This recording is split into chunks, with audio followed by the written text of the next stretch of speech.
So I'm at Gareth Clark, here for men. Gareth is a barbershop owner. Gareth is also a member of the Barber Council, a qualified assessor and educator, and a campaigner to raise the standards in British barbering.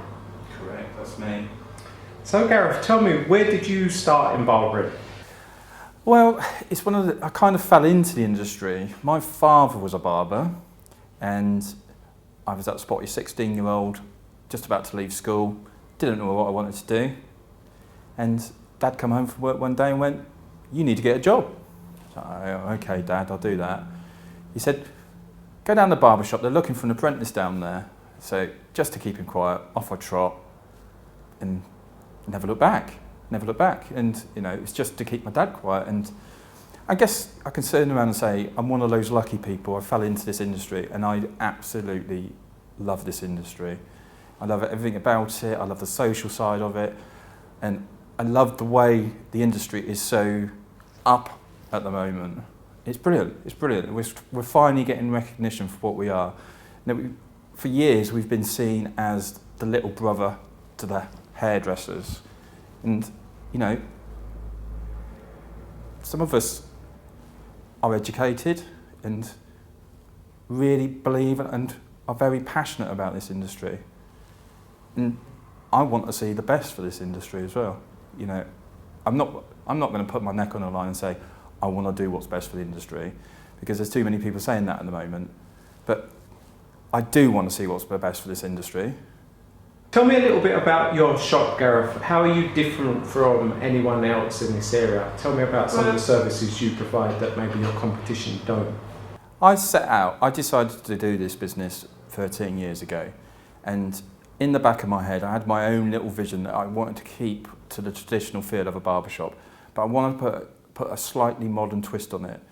And at the time, when we came here, we were like the new kids on the block.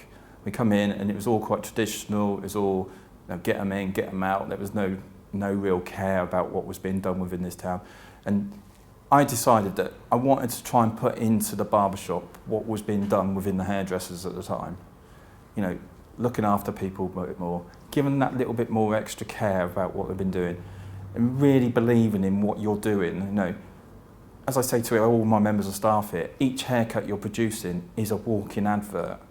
And that advert has got to be perfect, because if it's not perfect, that is my name walking around this town, and it needed to be right. And I just wanted to stand out, and I just wanted to be seen as a good individual of what I do, and caring.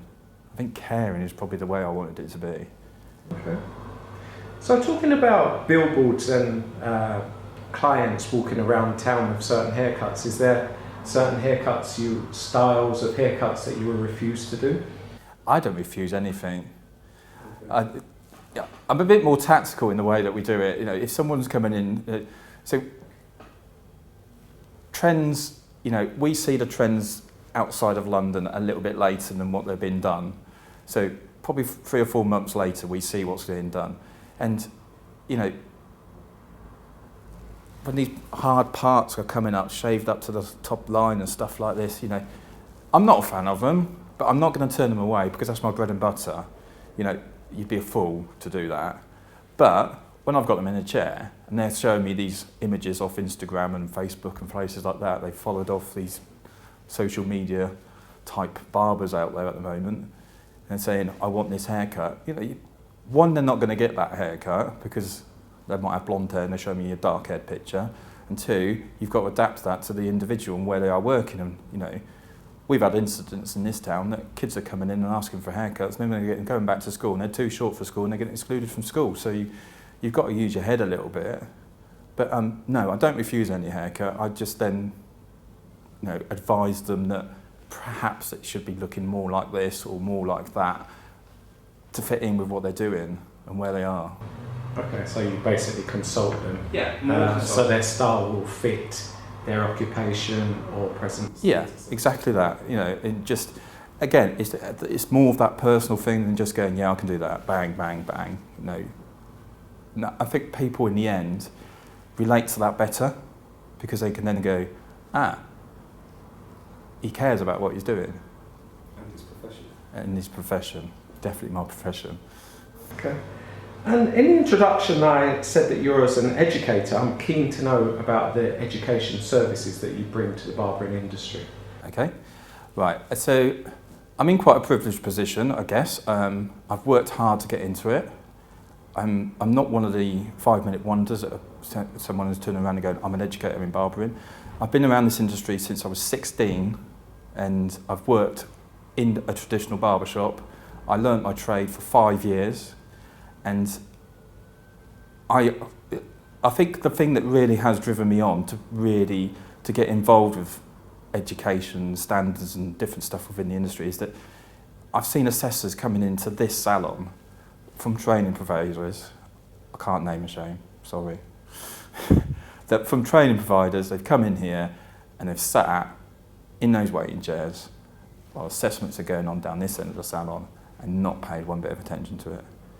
And you just think, that is so wrong. You know, the only person that is being let down on that is the learner. And it really, really hurts me to see that. I can't just describe my actual feelings to it because it's just so wrong in my eyes. So I took it upon myself that I wanted to help and pull it right. So the local training provider that we're currently using at the moment, I've got involved with them, I've gone to them, I've done my assessor's award with them, so I can then be involved with signing off MVQs. So it is giving something back. And then I've gone off and done my Petals Award now, so the Basic Teaching Award. I'm looking to go further than that now. I want to go and do my IV award. I want to be assessing assessors because I honestly believe if you put the right person at the top of what is being done, it will filter back down through the industry. And it is key. It's got to be right from the top. It's no good having someone up there that doesn't know this industry, and it needs to be filtered back down through it. And until we get that, it's going to be what it is at the moment. From bottom to the top, foundational. Exactly. You know, as I was saying, that assessor that came in here, you know, I'm not going to diss them in any way. They weren't a barber. You know, I'm a barber, but I wouldn't go and assess someone doing a perm or a colour because I can't do one. And it is unfair if I sat there and went, oh yeah, that's really good, and I didn't actually know what I was doing. It's just completely wrong, and it is unfair on the learner. Yeah, that is the person that's being let down. And I've heard a story again this week, and it just destroys me when I hear it. It just destroys me. Someone that has been signed up, they're doing their level 2, they're going to go straight on to level 3, and then they're going to go on to their assessor's award, but it's going to be done within 6 months. How can you do that? It's a bit like the 21-year-olds that market themselves as life coaches. Exactly, it's exactly that, and it's just, and you know, we're leading on to what I believe in state registration as well. You know, I think it's all got to be put into place, and it's got to be right. You know, we've all got to do it. It's got to be right from the top, and then it will be right at the bottom, and then the learner will benefit from it. And once that learner is benefiting from what is being done at the top, we're rock and roll. We're on it. It'd be great. Okay, so talking about from the top, or talking about from a foundational basis, tell me a little bit about the council, the Barber Council, and what the benefits could be to other. The Barber Council has been put in place. It has a very, very wide cross section of the industry. So you've got trade people, you've got awarding bodies, you've got barbers, you've got, you know, bless her, Sally Stiles has done a brilliant job. She's just retired. I think today is our actual last day. You know, she's passionate about the industry, and it wants the best for the industry. You know, it wants, you know, how can I put this? It wants it right. They want it to be right. They want to, you know, they don't believe in stopping people working. That is not the case. It's just putting the industry in the right place. And if that, you know, state registration, perhaps the name's wrong, you know, we're not a state, but that's what it's been set already, so we've got to go with that. You know, it is for the best of the industry, and that is why there is a cross-section of what it is. And until, you know, the people that sit around this council table, they all believe in the same thing, and we all believe in the same thing. We want the best for the industry. And is it right that Joe can open a Barber's down the road without any qualification? He can cut your hair, he can give you a shave, he can then go on to the next person, you know, cross-contamination through razor blades, through damp towels and stuff like that with no gloves on your hands. Is that right? I don't believe it is. I don't believe it is. Now, would you walk into a barber shop and you've got a shave of somebody that's just been using the same razor blade on the person before? Well, to answer that question, I mean, I travel to America a lot, and they don't believe me when I tell them that there's no standards. So that kind of answers the question. It's not just, if you look across the whole of Europe, there are countries that you have to be licensed. You have to carry a license card. You have a license to practice. Perhaps that's what it needs to be, a license to practice. You know, and if you know, I would be more than happy to put that on my mirror and say, there's my license. There's my card to say, I'm qualified in what I'm doing. Because if the consumer actually knew what the state is, a lot of them might not walk through the doors of the salons they're going to.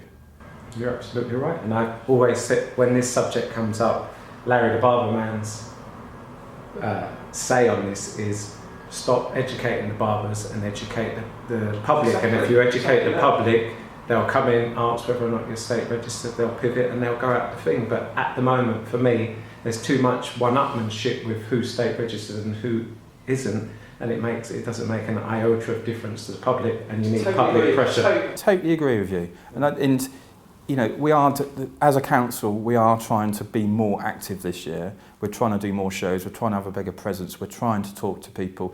So the Barber UK this year, there is a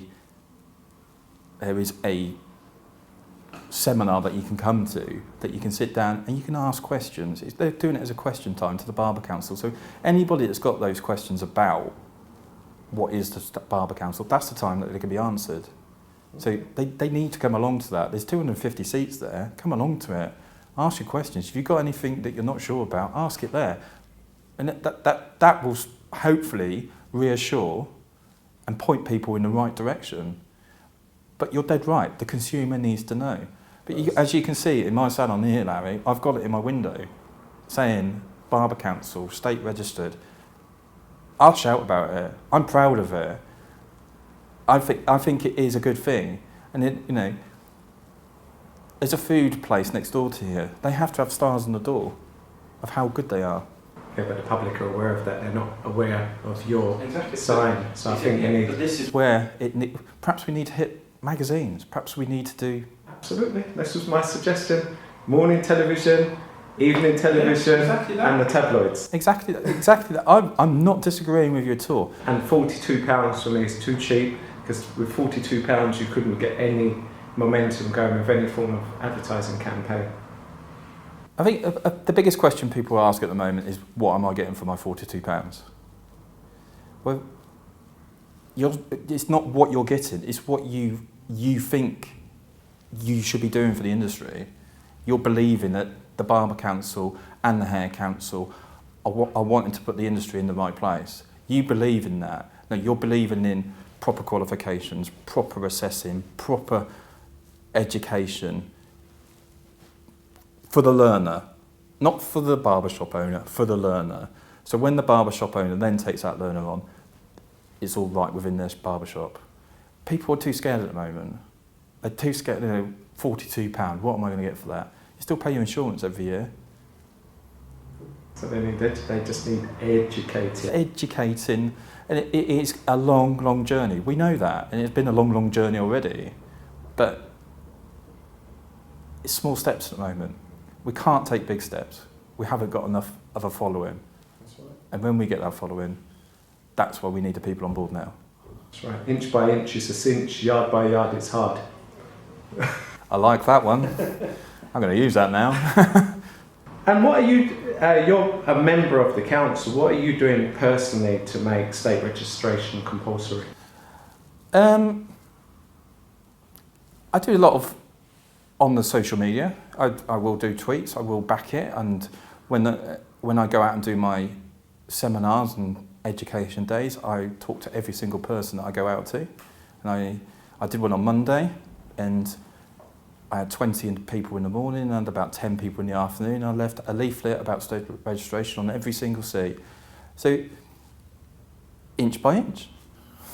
Very good, there you go. We're on the same page, Gareth. We are. Okay. And tell me, what do you think the positive impact of social media is for the barbering industry right now before we move on to negatives? I think it's a brilliant way of getting your message across. You know, we personally use it as an advert for the business. I'm not one to shout about, look at me, I do this, look at me, I've invented this haircut, look at me, I can do that. Not interested in that. I'm more interested in using it and putting the message across of what this is in this salon, what the ethic is, what I believe in, and showing people and use it as an advert. If it goes more than that, brilliant. I'm more than happy. It's doing what it's supposed to be doing. It is a way of advertising of what we do in this salon. Okay. And the negatives? As a campaigner for standards, and bearing in mind that the barrier is now low for educating people. I mean, it's a medium that anyone's got access to, whereas, you know, you're 44, the same as me. Years ago, you only had like the free channels, BBC One, yeah, BBC Two, and ITV, and that's your lot. Now, anyone can start. Right. The downside of it is a lot of people will believe their own hype. You know, when they've bought their hundreds of thousands of followers for different social media sites, you know, all of a sudden they're getting 1,000 likes on a picture that they've posted through Instagram. Congratulations, good for you. But does that say you're a barber? Does that, you know, it's the footfall that's coming through your door. That's what I would be more interested in. Okay, so basically you're saying that a lot of barbers through social media are sacrificing profitability for notoriety on social media. Quite possibly. Okay, and also on that note, you're saying that a lot of barbers have unicorn horns. This is going to behaving like rhinoceroses. Yeah. I'll put my neck on the line and say that. Yeah, definitely. There are people out there that have had their 5 minutes of fame, and all of a sudden, they're going to change the world. We're a barber at the end of the day. We are barbers at the end of the day. We are not going to stop the war in Syria. We are a barber, and we need to concentrate, ideally, on what we're doing and getting it right, and getting the industry right. Until we get the industry right, until we got the consumer on board, then it will move forward. You know, there's people out there at the moment who've had their 5 minutes of fame, as I've just said. They've had their 5 minutes of fame. Will they have their 5 minutes of fame in 10 years' time when that trend changes? Okay, just closing on this note, do you think that social media is creating a bubble in barbering that will invariably burst as a result? Yes. Definitely. Absolutely. I couldn't say it any other way. I definitely believe it. There's a lot of people coming into this industry because we're cool at the moment, you know, and I think I could probably say it because of how long I've been in the industry. When I first started back in the 90s, late 80s. Oh, I am old, aren't I? Late 80s, you know, the barbershops were struggling. They really were struggling. Because they come back out of the 70s when barbers couldn't handle long hair, and then it got cool to have shorter hair again. I can see it through the 90s with the indie scene. It changed with that. There was longer hair about. They didn't know what to do with it. And barbering has always progressed with it, and it has always adapted to it. But there are people within this industry at the moment who are one-trick ponies. Skin fade. Skin fades, drop lines, fades, this, that, fade, whatever they want to call them. You know why that is though, don't you? Because that's driven by social media and your skill set right now, whether it's from America or wherever, is based on how well you do a fade. I mean, it is one of the most advanced clipper cuts there is. So I think that's, in my opinion, that's why that is the case. Yeah, okay, a fade is the current trend. But when the current trend changes, those 5-minute wonders that are fading all day, every day, are they going to be able to cope with cutting a mullet, a flat top? You know, a flat top is probably one of the most traditional haircuts within our industry. I would love to see how many people can cut flat tops. Fortunately, or unfortunately, there are hundreds or thousands of educators out there now to bring them to speed or to the level to do that. Educators. All right, I'm just going to change the subject slightly. You was an ambassador for Hair Bond, and as I understand it, you've kind of given up more to focus on your shop and the standards in barbering. What is your opinion on ambassadorships to sell, promote, or make products look cool? I think it's from a product company point of view, it's very clever because they can get free advertising from notable names within the industry. So all of a sudden you're giving them this lovely title of being an ambassador, and they're doing the work for the company. So the company can almost sit back and get free advertising. So it's kind of quite clever in that way.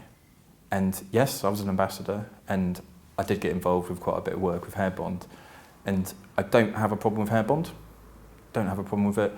And they have a lot of ambassadors now, as do quite a few of the companies. But you need to ask the question, what is an ambassador now? What is their role? You know, what is it? Exactly, what is it? What is the beneficial point of being an ambassador? And in your opinion? I don't think there is one. Unless you're in that privileged position of being able to work within an artistic team, or getting stage work, or I think Anders do it quite well. They take the people on board, they give them care packages, and they educate them with the product. I think it's quite clever. I think that side is very clever. But there are other companies out there that just like to give people the title of an ambassador, and they honestly believe that they've made it in the industry then because they've become an ambassador. It's a bit of a misty thing, ambassador, in my eyes. It's kind of a quirky question, but do you think a digital camera is part of a new age barber's toolkit? Got one. I think it's one of those things that you've now, as good as iPhones and other phones are, I think the clearer images that you can get from a camera now is almost a must in the salon, I think, and it's quite a good way of stopping people using their phones in the salon as well. Because, you know, if you've got iPhones out here, there and everywhere, it's obvious what they're going to do. They're going to be picking it up and looking on social media to see how many followers they got on Instagram that day, how many likes they got on their picture. But having a digital camera in the salon, yes, definitely has become part of the toolkit. In terms of marketing your business? In terms of marketing the business, in terms of, yeah, we use it to market our business, and it's a great bit of kit. It really is a great bit of kit. You know, I'm converted, and you know, the images that we take in our own salon, you know, images on the wall now and stuff like that we're doing ourselves. You know, we're lucky that we've got a friend who's a photographer as well, so he gets involved with us. So all the imagery on the back wall there behind you, Larry, is all his work that we've done over the years. So we're creating an individual part of what we do, and digital cameras are a must. Okay. And what do you think about the break-in and asking every other customer for a picture for? We don't do that. Okay. I think that's what I was talking about when I was kind of... Yeah, I think, you know, we run a busy salon, so, you know, there's quite a few waiting chairs there. If, you know, if a member of staff suddenly pulls a camera out, you can see the people sat behind, so you've almost got to pick the times when you're doing it. You know, it's not, you don't want to be doing it on a busy Saturday morning and you've got 20 people sat behind you or stood behind you waiting for a haircut. That's not the time to be doing it. You know, if you've got the cool kid that's been in Tuesday afternoon, he's got cool hair, that's the time to get the opportunity and photograph it then. That's what I recommend we do. And tell me about the BBA, because this is another organisation I don't really understand and a lot of barbers don't really understand, yet you're affiliated to it.